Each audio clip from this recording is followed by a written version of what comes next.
Just in case the title wasn't clear enough, this is part 2 of my take on the Mazda 3 Turbo. In this video, I'm going to tell you how the Mazda 3 Turbo drives.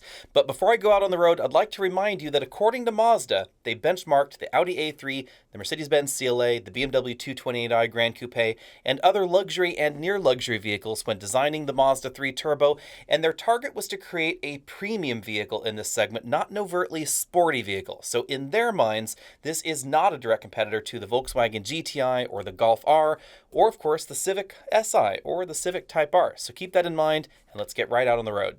Obviously, the first thing you're going to notice out on the road is the power. 0 to 60 happened in this model in 5.8 seconds. That definitely puts this ahead of the vast majority of the competition. The Elantra Sport and the Forte GT will do 0 to 60 in 6.3 and 6.4 seconds respectively, so this is notably faster than those options. The last generation Golf R was a tiny bit faster at 5.6 seconds with the dual clutch transmission, and a BMW 228i is a little bit slower than this Mazda 3. But oddly enough, the 228i can sometimes feel a little bit faster, especially off the line, and that all has to do with the gearing of this transmission. First gear in this 6-speed automatic transmission is just not as low as first gear in the 8-speed automatic that we find in the BMW. And that's why even though the BMW doesn't produce as much power or as much torque as we find in the Mazda, it's really not that much slower. Mazda's take on this is that rather than focusing on neck-snapping acceleration, they were focusing on having this feel more like a naturally aspirated V6 engine, something that was a little bit bigger in displacement and didn't have a turbo. And as long as you're not digging deep into the accelerator pedal from a go, then it definitely feels like that. Out on the road, you'll definitely feel an awful lot of torque. The engine doesn't have to shift like you would have to in a smaller displacement engine, but 0 to 60 times definitely have just a hint of turbo lag down there at the bottom. The rest of the lag that you may occasionally feel in the Mazda 3, I think, is just due to the transmission. If I were to slow down here and then floor it, it takes a while for the transmission to shift, and then there is, of course, a little bit of turbo lag involved. It's not quite as responsive as the DSG transmissions that we find in Volkswagens, or even the dual clutch transmissions that we find in modern Hyundai and Kias. Of course, on the flip side, this is going to go faster than all but the most dedicated of performance options in this segment. On the downside, Mazda did not upgrade the tires to compensate for the extra oomph that we get out of the engine. So this feels more like a regular Mazda 3 with just extra shove. 60 to 0 happened in 121 feet in this model. That's definitely longer than something like the Honda Civic Si, or the Forte GT, or the Elantra Sport. With this much power under the hood, you're really tempted to start driving the Mazda 3 perhaps a little bit harder than it really ought to be driven.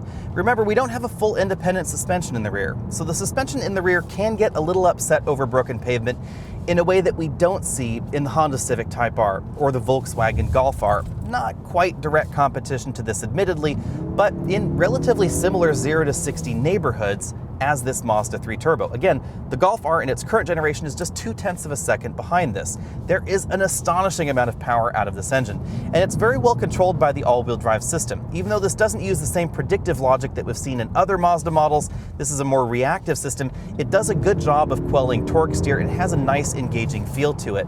This doesn't have a mechanical torque vectoring all-wheel drive system to it, so it's not going to feel like Acura super handling all-wheel drive, but remember, this is an awful lot less expensive.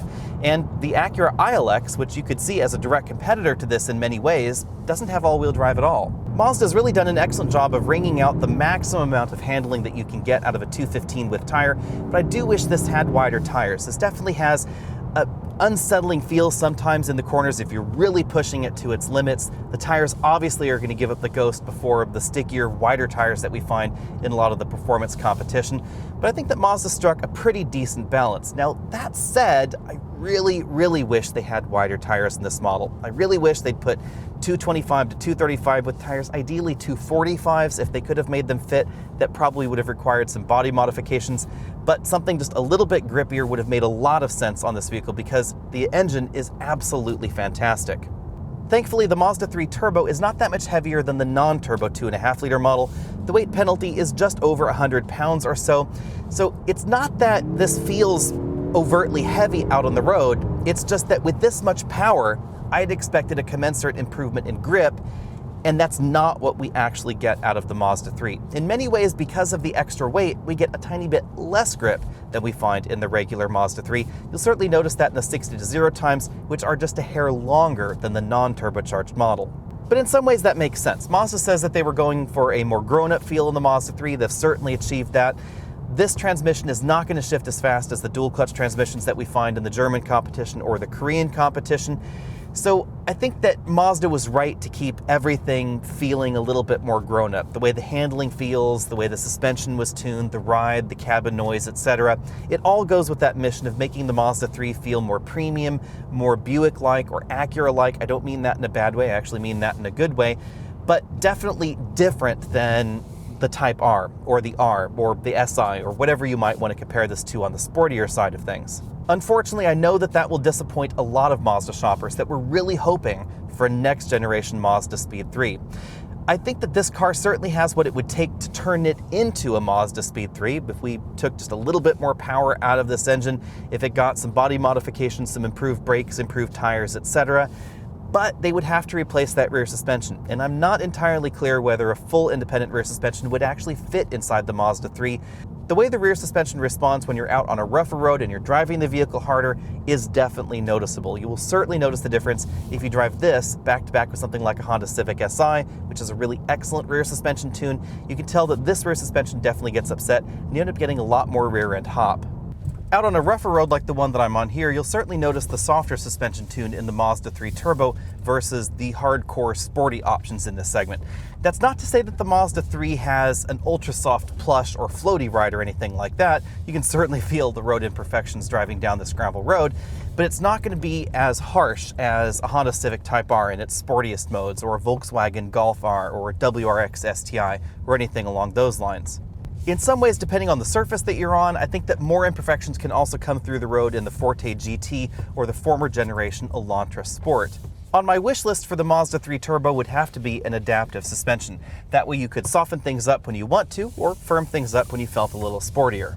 Before people roast me in the comments section, I don't think that's a ridiculous ask for a vehicle that can get up to $35,000, or if you get the optional wheels, almost $40,000. This is the most expensive version of the Mazda 3. As you'd expect, since this has the same size tires as the rest of the Mazda 3 lineup, the cabin noise score was essentially the same at 71.5 decibels at 50 miles an hour. That makes this quieter than most of the competition, whether we're talking about a Civic, a Corolla, or even near luxury entries like an Acura ILX or a Lexus UX. So when it comes to the cabin noise score, I'm obviously going to give this an A.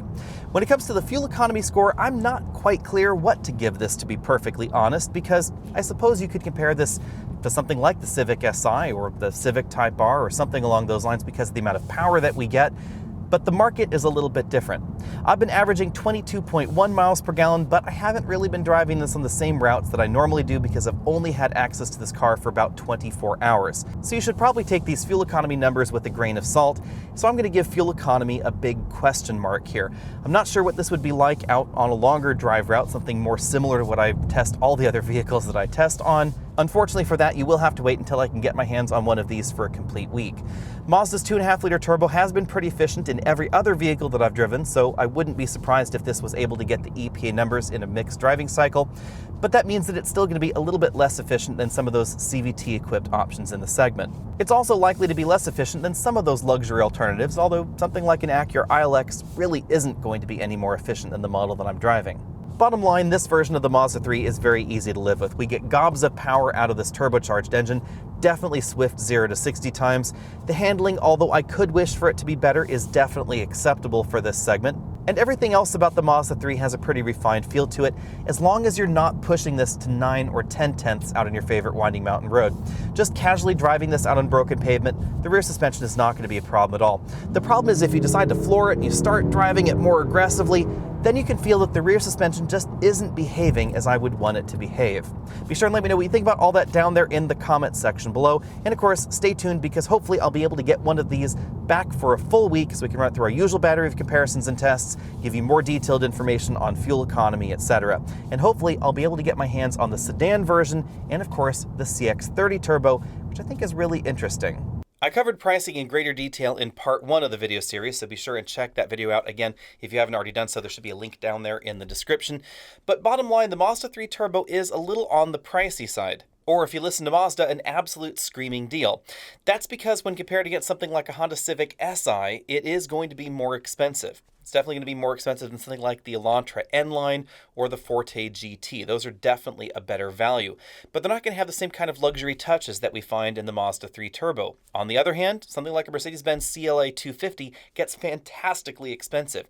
Even if you were to add the incredibly expensive optional dealer-installed wheels on the Mazda 3 Turbo, which are over $800 a pop, it would still be significantly less expensive than the last Mercedes-Benz CLA 250 that I drove. Now, admittedly, the CLA 250 feels more refined, it feels sportier, it has a snazzier interior, definitely can be had with their excellent 2-screen infotainment system and LCD instrument cluster. It feels expensive on the inside, but it also is going to be fantastically expensive. You can get the CLA 250, just the base 250, up to nearly $60,000 if you get carried away with options. And any way you slice it, the Mazda 3 is also going to be less expensive than a comparably equipped Audi A3 or BMW 228i. To be perfectly honest, I don't see too many core European luxury car shoppers suddenly deciding to stop by the Mazda dealer to cross-shop a Mazda 3 Turbo against a CLA or an Audi A3. But at the same time, it's obvious that Mazda was definitely looking upmarket when they designed this particular vehicle, because it certainly is not a Mazdaspeed3, and that means that personally, I would be much more likely to buy the Mazda 3 Turbo. On the other hand, if you're shopping for any of the compact sedans or hatchbacks currently on sale in America and you want something more premium, perhaps you're taking a look at something like an Acura ILX, or you were really looking for a compact luxury vehicle from Cadillac or Lincoln or something along those lines that don't really exist in America anymore, then you could see the Mazda 3 as that spiritual successor. It definitely is very stylish on the inside and outside. It's definitely comfortable as well, but it doesn't quite get up into that full luxury tier like you'd expect out of a BMW or Mercedes. The seats aren't as comfortable, the seats aren't as adjustable, we don't have the same kind of gadgets and gizmos everywhere in the vehicle. The lack of power passenger seat I thought was a little bit interesting in the Mazda 3 Turbo. I really wish they had given us a power passenger seat. But if you're looking for a premium entry, or that in-between, something between a Corolla and Civic and a full-on luxury brand, then that's exactly where the Mazda 3 Turbo sits. And it certainly has the kind of power that you'd expect out of that premium or near luxury option. But my bottom line is that the Mazda 3 Turbo clearly needs stickier tires. That's something that you can rectify yourself aftermarket. You could always put wider tires or grippier tires on your Mazda 3 Turbo if you ended up buying one, but the grip level really is not where any of the direct competition is. Whether we're talking about the sporty competition like a GTI or a Veloster N or a Honda Civic Si, etc., or the near luxury or luxury entries like the Acura ILX or BMW 228i. And remember, I'm not pulling luxury car comparisons out of my rear end. These are comparisons that Mazda made themselves when they were presenting the car to the press. So keep all that in mind. Let me know what you think about everything down there in the comment section below. Be sure and check out the new merch store, AOAmerch.com. You can get shirts right like this, and there are a whole host of other designs that will be unveiled between now and the end of the year. So be sure and check those all out. They should be available to ship just in time for Christmas. Find me over at Facebook, Instagram, all those other places, and I'll see all of you later.